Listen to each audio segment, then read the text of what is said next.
America Iran ಯುದ್ಧ ಭಾರತದ ಆರ್ಥಿಕತೆಯ ಮೇಲೂ ಪೆಟ್ಟು ಕೊಟ್ಟಿದೆ. ಈ ಹಿನ್ನೆಲೆಯಲ್ಲಿ ಜಾಗತಿಕ ಆರ್ಥಿಕ ಬದಲಾವಣೆಯ ನಡುವಲ್ಲೂ ಭಾರತದ ಆರ್ಥಿಕತೆಯನ್ನು ಬಲಪಡಿಸುವ ನಿಟ್ಟಿನಲ್ಲಿ ಪ್ರಧಾನಿ ನರೇಂದ್ರ ಮೋದಿಯವರು ಭಾರತೀಯರಿಗೆ ಮಹತ್ವದ ತೈಲ ಬಳಕೆಯನ್ನು ಕಡಿಮೆ ಮಾಡಿ ಚಿನ್ನ ಖರೀದಿಯನ್ನು ಮುಂದೂಡಿ ಅನ್ನೋ ಕರೆಯನ್ನು ನೀಡಿದ್ದಾರೆ. ಭಾರತವು ವಿಶ್ವದ ಅತಿದೊಡ್ಡ ಚಿನ್ನದ ಆಮದುದಾರ ದೇಶಗಳಲ್ಲಿ ಒಂದಾಗಿದೆ. ಚಿನ್ನದ ಆಮದಿಗಾಗಿ ದೇಶದ ಅಮೂಲ್ಯವಾದ ವಿದೇಶಿ ವಿನಿಮಯವು ದೊಡ್ಡ ಪ್ರಮಾಣದಲ್ಲಿ ವ್ಯಯವಾಗ್ತಿದೆ.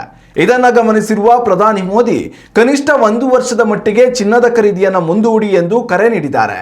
ಚಿನ್ನದ ಮೇಲಿನ ಹೂಡಿಕೆಯನ್ನು ಕಡಿಮೆ ಮಾಡುವ ಮೂಲಕ ದೇಶದ ಆರ್ಥಿಕ ಹರಿವನ್ನು ಉತ್ಪಾದನಾ ವಲಯಕ್ಕೆ ತಿರುಗಿಸುವುದು ಪ್ರಧಾನಿಯವರ ಈ ಕರೆಯ ಹಿಂದಿರುವ ಮುಖ್ಯ ಉದ್ದೇಶವಾಗಿದೆ. ಮಾತ್ರವಲ್ಲ, ಪೆಟ್ರೋಲ್ ಮತ್ತು ಡೀಸೆಲ್ ಆಮದು ಭಾರತದ ಬೊಕ್ಕಸಕ್ಕೆ ದೊಡ್ಡ ಹೊರೆಯಾಗಿದೆ.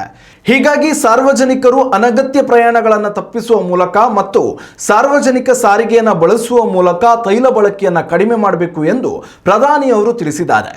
ಇದು ಕೇವಲ ಹಣ ಉಳಿತಾಯ ಮಾತ್ರವಲ್ಲದೆ ಇಂಧನ ಭದ್ರತೆ ಮತ್ತು ಪರಿಸರ ಸಂರಕ್ಷಣೆಯ ದೃಷ್ಟಿಯಿಂದಲೂ ಅತಿ ಅಗತ್ಯ ಎಂದಿದ್ದಾರೆ.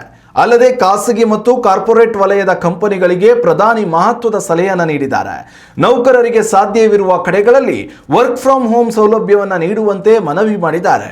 ಇದರಿಂದ ರಸ್ತೆಗಳಲ್ಲಿ ವಾಹನ ಸಂಚಾರ ಕಡಿಮೆಯಾಗಿ ಇಂಧನ ಉಳಿತಾಯವಾಗಲಿದೆ ಹಾಗೂ ಕಚೇರಿಗಳ ನಿರ್ವಹಣಾ ವೆಚ್ಚವು ತಗ್ಗಲಿದೆ.